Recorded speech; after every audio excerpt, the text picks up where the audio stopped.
लोग के सुना बतानी एगो जीजा साली के कहानी।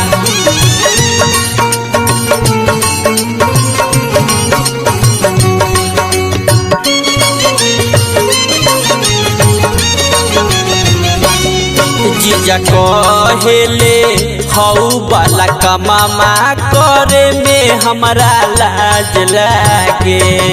जीजा कहेले हऊ वाला कमामा करे में हमरा लाज लागे। करे में हमरा लाज लागे है,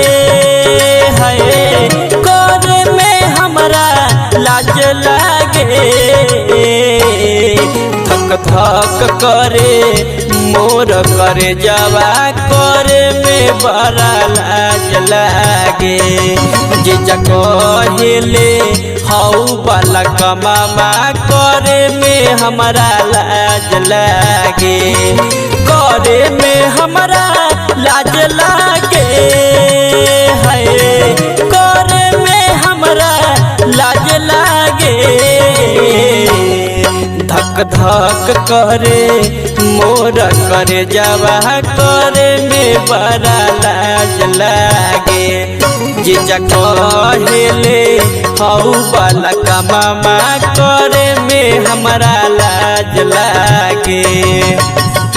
गरमी के दिन बारे, गरमी के दिन बारे नया बा मशीन जोगा के रख मैडम, नया बा मशीन जोगा के रख मैडम, नया बा मशीन। जीजा कहेले हऊ वाला कमामा करे में बड़ा लाज लागे। जीजा संग तोहरा होली खेले के बाटे मन हो, मोटा पिचकारी देखी लागे बड़ी डर हो।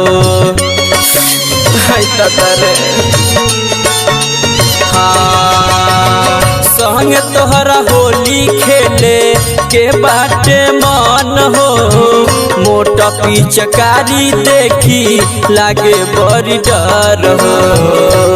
लागे देहिया के ऊपर फान जइब करे में बड़ा लाज लागे।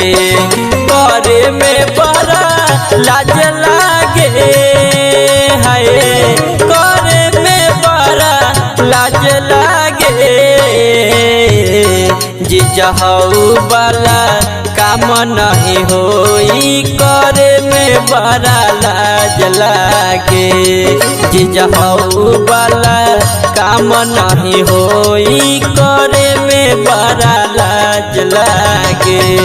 गरमी के दिन बारे, गरमी के दिन बारे नया बा मशीन जोगा के रख मैडम, नया बा मशीन जोगा के रख मैडम, नया बा मशीन। जीजा कहेले हऊ वाला कमामा करे में बड़ा लाज लागे।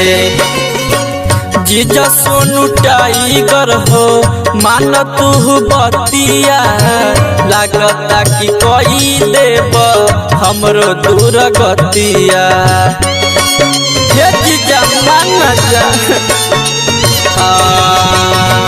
जीजा सोनू टाइगर हो मान जा तू बतिया, लागता कि कोई देव हमरो दूर गतिया हो। जीजा धई के मन गड़बड़ा बेला बड़ी हमरा लाज लागे।